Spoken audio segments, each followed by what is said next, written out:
রস তো বেড়াবেই।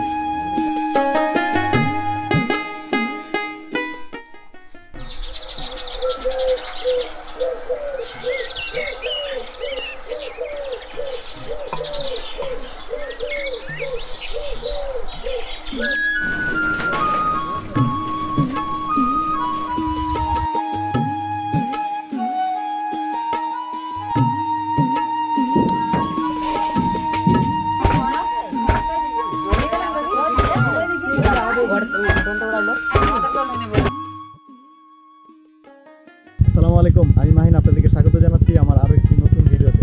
বন্ধুরা, এখন চলছে ডিসেম্বর মাস, আর ডিসেম্বর মাস মানেই হচ্ছে শীতের একটি আমেজ গ্রাম বাংলায় চলে আসে। তো আমি এখন রয়েছি কিন্তু চুয়াডাঙ্গার একটি গ্রামে। তো এখানে আমি এসে দেখতে পেলাম যে নবান্নের যে নবান্ন উৎসব, ধান কাটার ব্যস্ততায় কৃষকরা মাঠে কাজ করতেছে। আর আরেক পাশে দেখলাম যে খেজুর গাছ কাটা হচ্ছে, রস সংগ্রহ করা হচ্ছে। তো এই যে গ্রাম বাংলার সৌন্দর্য, নতুন ধান ঘরে উঠবে, রস থেকে যে গুড় তৈরি হবে, সেগুলো দিয়ে যে পিঠা তৈরি হবে, এই যে পিঠার যে গ্রান, আর এই গ্রাম বাংলার এই সৌন্দর্য দেখে সত্যি আমি সবসময় মুগ্ধ হই। তাই এই গ্রাম বাংলার মুগ্ধতার টানে কিন্তু আমি বারবার ছুটে আসি এই গ্রাম বাংলায়। তো আজকের এই ভিডিওতে আমি আপনাদেরকে দেখাবো যে খেজুর গাছ কিভাবে কাটা হচ্ছে, রস সংগ্রহ করা হচ্ছে, আবার এই রস থেকে গুড় তৈরি হচ্ছে। বন্ধুরা, আমার সামনে দেখতে পাচ্ছেন একজন গাছি ভাই গাছ কাটতে যাচ্ছে। তো আমিও তার পেছন পেছন যাচ্ছি, আপনাদেরকে দেখাবো যে কিভাবে খেজুর গাছ কাটা হয়, সেই বিষয়টা এখন আপনাদেরকে দেখাবো। তো উনিও যাচ্ছেন, এই যে ওনার আর কি, এই দেখো দা, এই দেখো দড়ি, আচ্ছা বাল ধারা, আচ্ছা, এগুলো দিয়ে এখন, হ্যাঁ এই দেখো বালি, দা বালি দিতে হবে। আচ্ছা, গাছে উঠা নাকি নিচে নেই? নিচে গাছে যাওয়া বালি দিয়ে যায়।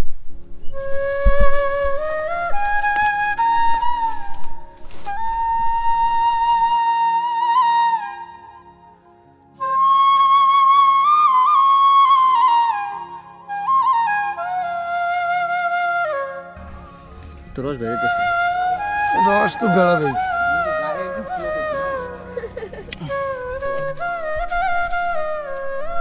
বন্ধুরা, এই হচ্ছে গ্রাম বাংলার সৌন্দর্য। দেখতে পাচ্ছেন যে গাছি ভাইরা গাছ কাটছে, আর যারা কৃষক যারা রয়েছে তারা কিন্তু মাঠ থেকে নতুন ধান ঘরে তুলছে। এই যে সব কিছু মিলিয়ে যে গ্রাম বাংলার সৌন্দর্য, এটা আমাকে সবসময় মুগ্ধ করে। তাই এই মুগ্ধতার টানে কিন্তু বারবার ছুটে আসি গ্রাম বাংলায়। সত্যি আসলে গ্রামে আসলে এমন সৌন্দর্য দেখে এমন মানুষ নাই যে যারা মুগ্ধ হয় না। আর আপনারা যারা গ্রামে আসবেন অবশ্যই গ্রাম ভ্যানে করে ঘুরে বেড়াবেন, তাহলে কিন্তু আপনার গ্রাম ভ্রমণে কিন্তু আরও একটি বাড়তি মাত্রা যোগ করবে। তো সব কিছু মিলিয়ে আজকের দিনটা খুবই সুন্দর ছিল। তো এখন আমরা এখান থেকে চলে যাচ্ছি।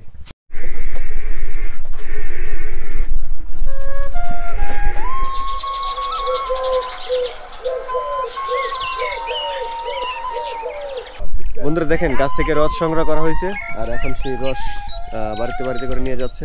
তো এই রস দিয়ে হচ্ছে গুড় তৈরি করা হবে। তো সেগুলো আপনাদেরকে দেখানোর চেষ্টা করব। তো এখানে আরও অনেক গাছ আছে, তো সেগুলো থেকে রস নামাবে।